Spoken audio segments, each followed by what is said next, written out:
क्या है रहस्य वैद्यनाथ धाम में स्थापित पवित्र कामना लिंग का। नमस्कार मित्रों, आप देख रहे हैं हमारे धार्मिक इतिहास की एक और नई कहानी नई जिंदगी पर। मित्रों, आइए आपको ले चलते हैं बाबा बैद्यनाथ धाम में स्थापित पवित्र कामना शिवलिंग के उद्गम से जुड़े पौराणिक रहस्यों की यात्रा पर, जिसके बारे में कहा जाता है कि यह मनवांछित फल देने वाला 12 ज्योतिर्लिंगों में पवित्र ज्योतिर्लिंग है। लेकिन उससे पहले अगर अभी तक आपने हमारे चैनल को सब्सक्राइब नहीं किया है तो चैनल को सब्सक्राइब करके बेल आइकन दबाना ना भूलें। मित्रों, शिव पुराण और पद्म पुराण के पाताल खंड में इस ज्योतिर्लिंग की महिमा गाई गई है। पौराणिक कथाओं के अनुसार राक्षस राज रावण हिमालय पर भगवान शिव को प्रसन्न करने के लिए घोर तपस्या कर रहा था। शिव जी को प्रसन्न न होता देख उसने एक एक करके अपना सर शिवलिंग पर चढ़ाना शुरू कर दिया। एक एक करके 9 सिर चढ़ाने के बाद 10वां सिर भी काटने को ही था कि शिव जी प्रसन्न होकर प्रकट हो गए। उन्होंने उसके 10 सिर को ज्यों के त्यों कर दिया और उससे वरदान मांगने को कहा। शिव जी की तपस्या करते करते रावण के मन मंदिर में भगवान शिव की श्रद्धा घर कर गई और उसने भगवान शिव से खुद को भगवान का सबसे बड़ा भक्त बनने का वरदान मांगा और साथ ही भगवान शिव को कैलाश छोड़ अपने साथ लंका चलने की इच्छा भी जताई। तब भगवान शिव ने रावण को अपना सबसे बड़ा भक्त बनने का वरदान दिया और साथ ही खुद को शिवलिंग के रूप में रावण को लंका ले जाने की अनुमति भी दी, पर इस चेतावनी के साथ दी कि यदि मार्ग में वह इस शिवलिंग को पृथ्वी पर रख देगा तो वह वहीं अचल होकर स्थापित हो जाएगा। अंततः वही हुआ। दरअसल भगवान शिव के कैलाश छोड़ने की बात सुनते ही सभी देवता चिंतित हो गए और भगवान विष्णु के पास गए।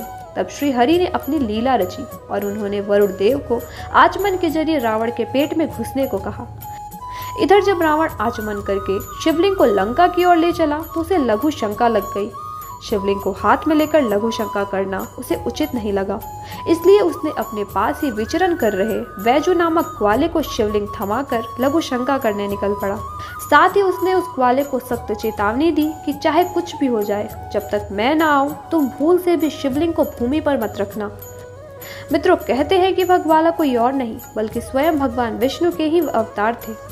इधर रावण जब लघु शंका करने लगा तब वरुण देव के कारण उसकी लघु शंका समाप्त ही नहीं हो रही थी। उसने इतनी लघु शंका की कि उससे एक बड़ा तालाब बन गया। कहा जाता है कि वह तालाब आज भी देवघर में स्थित है। ग्वाले के रूप में मौजूद भगवान विष्णु ने रावण से कहा कि अब बहुत देर हो चुकी है, मैं और शिवलिंग को उठाए खड़ा नहीं रह सकता। इतना कहकर उन्होंने शिवलिंग को भूमि पर रख दिया और वहां से अंतर ध्यान हो गए। इसके बाद ही रावण की लघु शंका भी समाप्त हो गई। जब रावण लौट कर आया तो वह अपनी लाख कोशिशों के बावजूद भी शिवलिंग को उखाड़ नहीं पाया और निराश तथा क्रोधित होकर शिवलिंग पर अपना अंगूठा गड़ाकर लंका चला गया। इधर ब्रह्मा विष्णु आदि देवताओं ने आकर उस शिवलिंग की पूजा की। शिवजी के दर्शन होते ही सभी देवी देवताओं ने शिवलिंग की वही उसी स्थान पर प्रतिस्थापना कर दी और शिव स्तुति करते हुए वापस स्वर्ग को चले गए।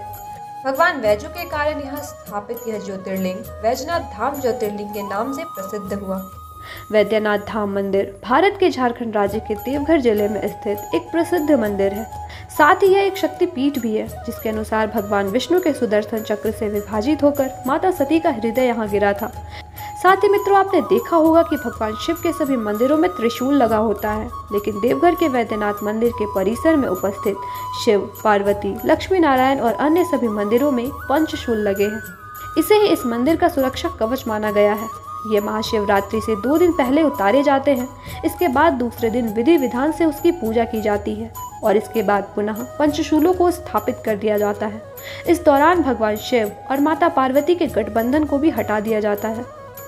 मंदिर के शीर्ष पर लगे पंचशूल को लेकर ये भी मान्यता है कि त्रेता युग में रावण के लंकापुरी के द्वार पर जो सुरक्षा कवच था वह कुछ और नहीं बल्कि यह पंचशूल ही था, जिसे भेद पाना नामुमकिन था। और विभीषण के बताने के बाद ही प्रभु श्री राम और उनकी सेना ने पंचशूल भेद लंका में प्रवेश कर पाए थे। ऐसा माना जाता है कि इस पंचशूल के कारण मंदिर पर आज तक किसी प्राकृतिक आपदा का भी असर नहीं हो पाया है। मित्रों, कहते हैं कि देवघर के वैद्यनाथ धाम में मन से मानी गई मनोकामनाएं देर से ही सही पर पूरी जरूर होती है।